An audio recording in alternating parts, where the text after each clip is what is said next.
Hello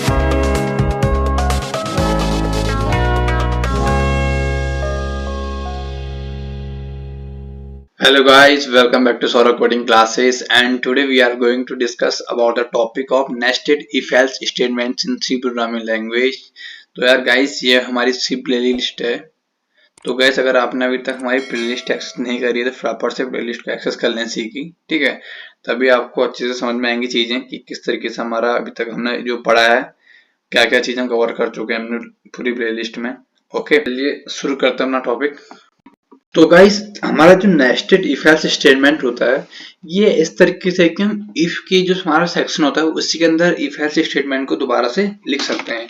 it's mean कि देखो यहाँ पर एग्जांपल समझने की कोशिश करते हैं। जैसे मैं अगर एक इफ स्टेटमेंट लिखता हूँ, ओके, देन इसके अंदर मैं एक और इफ डाल सकता हूँ, इसके अंदर मैं फिर से एक इफ डाल सकता हूँ।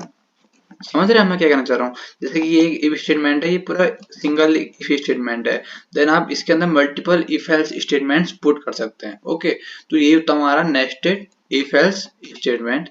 मैंने यहाँ पर इफ लिखा, आप एल्स भी लिख सकते हैं, इस वाली इफ का एल्स हो जाएगा। और बाकी मैंने आपको बताया था कि आप विदाउट इफ विदाउट एल्स आप इफ को लिख सकते हैं। ओके, तो चलिए फटाफट से यार इसको एक एग्जांपल से समझने की कोशिश करते हैं किस तरीके से इफ एल्स स्टेटमेंट काम करता है। तो मैं एक एग्जांपल यहाँ पर लेता हूँ कि जैसे सपोज मुझे वोटिंग सिस्टम के जो रजिस्ट्रेशन होते हैं वो कंप्लीट करने हैं, ठीक है। तो मैं उसके लिए यूजर से एक एज लूंगा, तो मैं एक वेरिएबल लेता हूँ इंट एज, ओके, एंड यहाँ पर लिखूंगा printf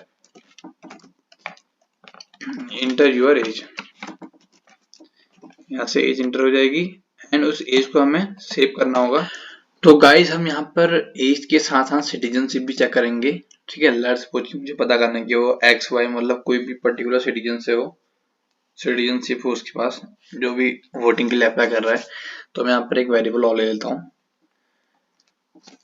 इन कैरेक्टर होगा, ओके, कैरेक्टर सिटीजन, एंड यहाँ पर हम एज लेंगे, स्कैनफ,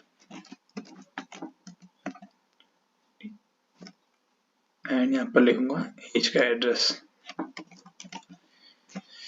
ओके, अब मुझे क्या दोबारा एक मैसेज प्रिंट करना होगा, are you citizen, okay, and यहाँ पर लिखना होगा Y and N, yes and no, okay. अब मुझे इसको यूजर से इनपुट भी करना है, स्कैनफ। अब यहाँ पर गौर देने वाली बात है, मैं एक कैरेक्टर यहाँ पर ले रहा हूँ, ओके, एंड इसे स्टोर करूंगा हम सिटीजन में।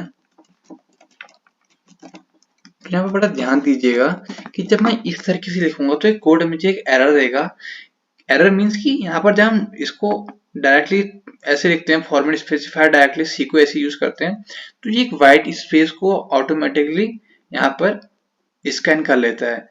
मीन्स कि आपको कोई एलिमेंट डालने का मौका नहीं देगा। जैसे आपको दिखाता हूँ, देखिए मैं इसे सेव करूंगा, तो ये क्या करेगा ना, जब आप इसे रन करेंगे तो ये डायरेक्टली वाइट स्पेस ऑटोमेटिकली ले लेगा। ये इसका है अपना बाय डिफॉल्ट कैरेक्टर है इसका, ओके। तो उसको स्किप करने के लिए हमें यहाँ पर एक स्पेस देना होगा कि केवल एक कैरेक्टर ही ले। मीन्स कि बाकी जो भी वाइट स्पेस है या न्यू लाइन है उसको नेगलेक्ट कर ले, जो भी हम कैरेक्टर डालेंगे वो ले।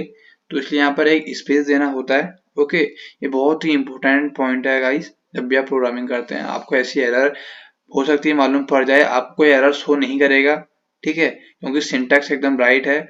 आपको यहाँ पर लॉजिकल एरर मिलेगी तो आप काफी परेशान हो जाएंगे कि एरर कहाँ पर है, बट एरर यहाँ पर है कि आपको स्पेस देना होगा तभी वो आपसे वैल्यू लेगा, ओके। तो यहाँ पर एक स्पेस दे दिया हमने। अब चेक करेंगे इफ एज हो बड़ी हो और इक्वल हो 18 के, अगर ऐसा है तो हम क्या चेक करेंगे, उसकी सिटीजनशिप। इफ सिटीजन, अगर उसने यस दबाया तो यस, ठीक है। अब वो स्मॉल कैरेक्टर भी हो सकता है, कैपिटल कैरेक्टर भी हो सकता है, तो हम दोनों को चेक कर लेते हैं। दोनों में से कोई भी होगा तो हमारा काम बन जाएगा, ओके। एंड यहाँ पर आएगा डबल इक्वल, क्योंकि हम यहाँ पर चेक कर रहे हैं। अगर ऐसा है तो हम प्रिंट कर देंगे printf you are eligible for voting, okay. तो भैया आप क्या हैं, वोटिंग के लिए एलिजिबल हैं। और अगर ऐसा नहीं है, अगर सिटीजनशिप उसके पास नहीं है, तो क्या करेंगे, else printf only citizens are eligible. Okay, ये तो हमारा हो गया कि अगर वो एज उसकी 18 से होगा। अगर एज ही छोटी है तो क्या कर देंगे, age should be greater than 18। Okay, printf age should be 18 और ग्रेटर।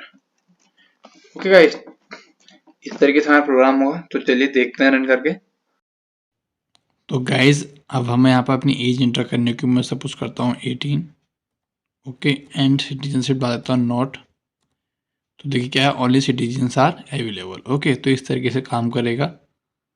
तो गाइस हमने देखा कि किस तरीके से हमारे इफ एल्स स्टेटमेंट काम करते हैं। ओके, एंड एक बेसिक इंफॉर्मेटिव चीज़ हमने देखी कि how we can get the character input from the user. Okay, I hope आपको वीडियो अच्छा लगा होगा। जल्दी मिलते हैं ऐसी वीडियो के साथ। Thank you.